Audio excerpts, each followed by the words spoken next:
সকাল বন্ধুরা, সকালের শুরুটা করলাম ভাতের হাঁড়ি দিয়ে। দেখি শেষটা কী দিয়ে করা যায়।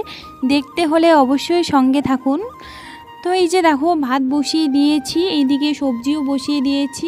আজকে অনেক কিছু রান্না করব। এদিকে একটা সবজি বসিয়ে দিয়েছি আর ভাজাটা আমার হয়ে গেছে, মাছের ঝোলটাও হয়ে গেছে। তো আমার দ্বারাই বলে রান্না হচ্ছিল না, আমি বলে অনেক লেট করছি, তাই নতুন রাঁধুনি চলে আসছে।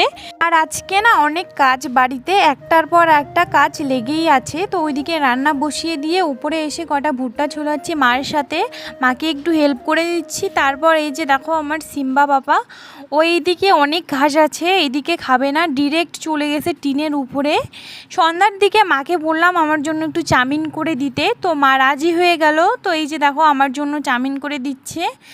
অনেক সুন্দর হয়েছে খেতে, যেমন দোকানে পাওয়া যায় ওরকম, বাট দোকানের থেকে বাড়িরটা তো অনেক ভালো খেতে, তাই না? যতই দোকানেরটা একটু টেস্ট হোক, বাড়িরটা হেলদি হয়।